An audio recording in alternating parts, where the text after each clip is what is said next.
Oi, gente, aqui é a Erika, taróloga, minhas experiências paranormais. Se puder, compartilhem meu vídeo, tá?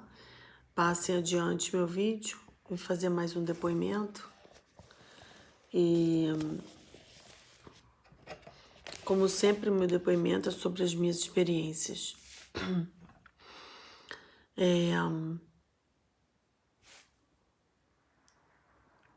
Nas minhas experiências dentro da minha paranormalidade, da minha clarividência, como funciona a minha clarividência? Na verdade, a verdade mesmo, vou falar pra vocês, eu vejo seres de outras dimensões que são deidades e são desencarnados, que estão se divinizando e desencarnados o dia inteiro. Tipo, desde que eu acordo até a hora de eu dormir, eu tenho esse contato, essa troca. Já teve muita gente com inveja de mim em vários lugares. E por conta dessa energia de inveja, com conta de clarividência, eu nunca mais eu quero atender ninguém pessoalmente na minha vida. Eu só atendo online. Eu acho também que por ter esse dom, eu tenho interesse em realmente fazer alguma coisa significativa, em falar alguma coisa significativa para a pessoa e tentar ajudar a pessoa realmente. Mas tem uma coisa que no meu processo de atendimento de pessoas que há 30 anos eu cobro, e meu preço é simbólico, eu não cobro nada absurdo, sempre é um preço do que eu preciso, mas é simbólico dentro do tempo que eu passo, mas não sempre pensei nessa questão de poder ajudar o outro, mas tem uma coisa dentro do meu percurso de atendimento que me incomoda. Me incomoda pessoas masoquistas e suicidas. Eu não tenho as milhões de paciência com essas pessoas. Eu acho que talvez tenha outros lugares que tenham mais paciência com essas pessoas. Eu gosto de pessoas que queiram melhorar, que queiram crescer, que queiram se organizar a vida delas. E quando você vê que uma pessoa tem uma coisa de masoquista, de não querer melhorar, de ter dificuldade de se amar, e de crescer, e de querer melhorar a vida dela, é muito difícil lidar com essas pessoas que são autodestrutivas. É o meu maior problema, porque eu não tenho essa paciência imensa com essas pessoas, porque eu acho que a vida já é difícil, já é uma luta.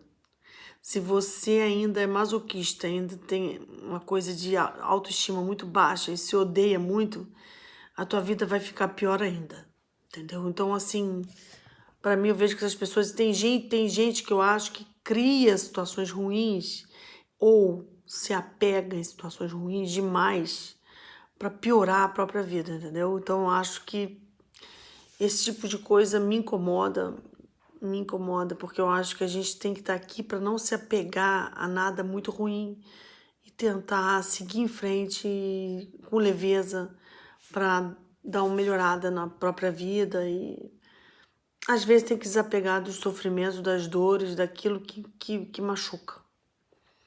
E às vezes as pessoas se apegam à dor, entendeu? Alguma situação e não consegue ou sair daquilo ou até abrir mão daquilo, entendeu? E fica preso. E por isso que o ser humano é tão complexo e tão difícil de lidar também, apesar da gente querer ver o outro crescer, né? Nem todo mundo está em condição de realmente fazer essa caminhada. Tem gente que para no meio do caminho.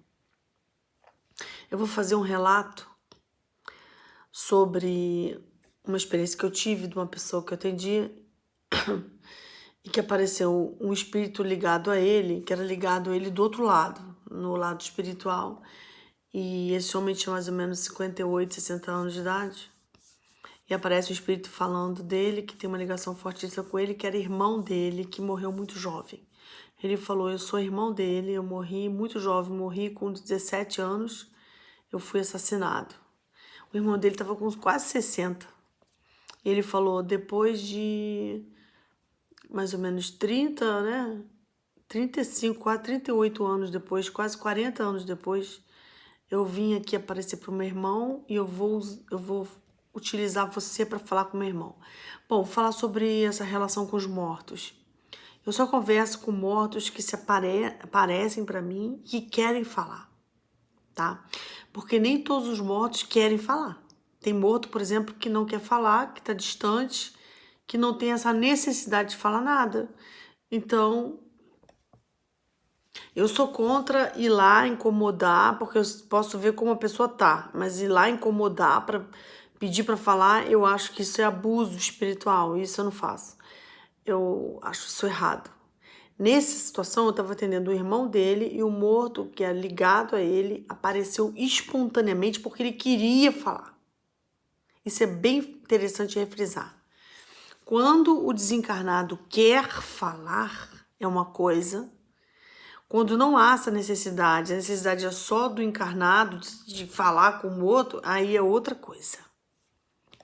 E aí eu sou contra. E nesse caso, o irmão dele apareceu e falou que estava preocupado, que queria ajudar ele com problema material. Bom, ele tinha um terreno que era muito difícil de vender, e o terreno era num lugar tipo do Nordeste e que não tinha como vender esse terreno. Era uma terra grande, mas que ninguém ia comprar aquilo naquele momento. Era daqueles terrenos que as pessoas têm grandes, mas que pode demorar 8 anos para vender, 5 anos para vender porque não há muito interesse naquele lugar. Era um terreno assim. E ele falou: eu queria ajudar meu irmão porque ele está preocupado com o dinheiro, eu quero que saia esse dinheiro, libere esse dinheiro para ele. O morto quis fazer isso. O morto apareceu falando que tinha morrido, assassinado com 17 anos. Tudo veio do morto. Não foi o irmão que pediu para eu falar com o morto, é diferente. Uma coisa que acontece muito com o paranormal é que essas comunicações têm que ser espontâneas. E aí elas fluem. Não me cabe ficar atrás de morto para ficar puxando o morto para falar com a pessoa. Isso, gente, eu sou totalmente contra.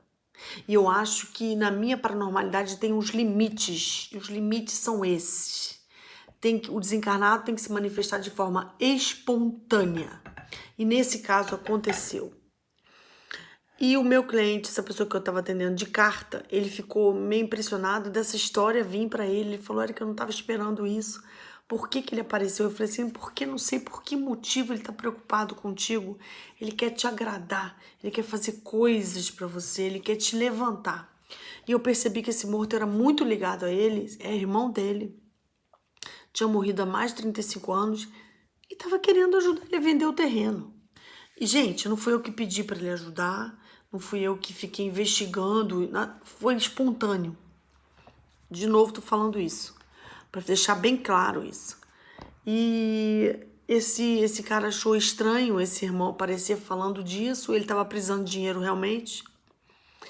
E o irmão ficou em cima de mim falando com ele, e realmente ele morreu de forma trágica, ele foi assassinado. Foi assassinado numa emboscada de um bandido num lugar ermo. A coisa foi bem trágica. E ele ficou muito mexido com essa situação. E ele me ligou 5 meses depois, ou 6 meses depois, ficando impressionado do que aconteceu.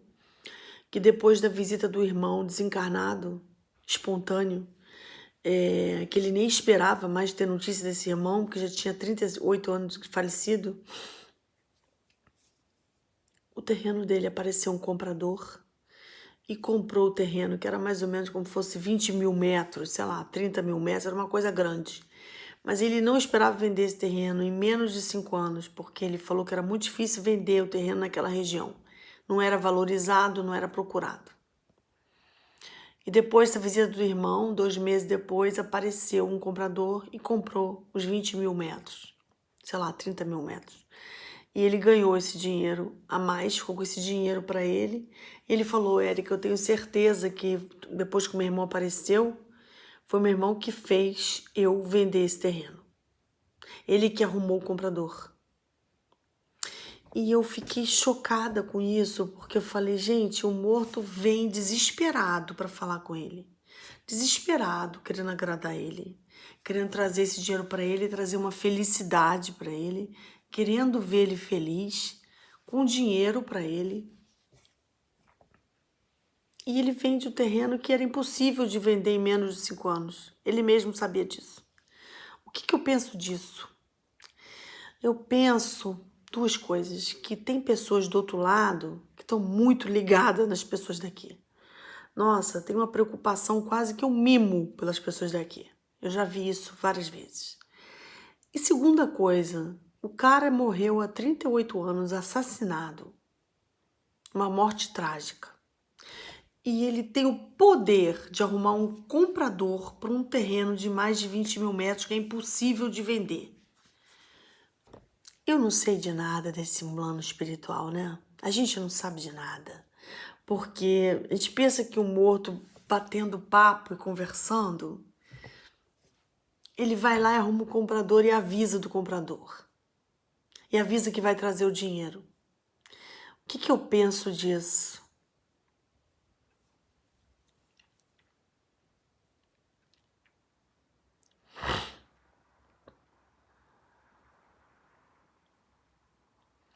Eu penso que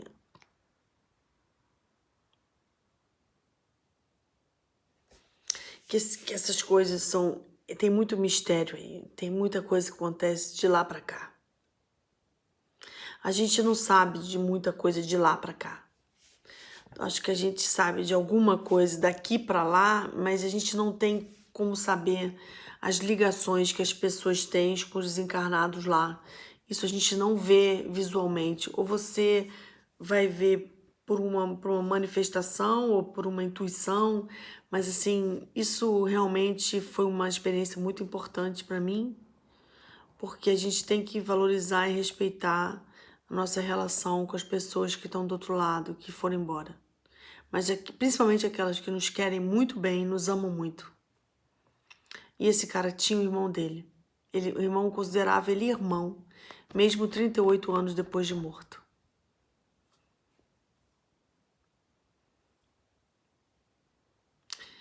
É isso, gente.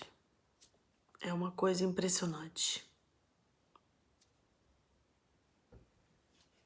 É impressionante mesmo. Vamos se cuidar. Obrigada.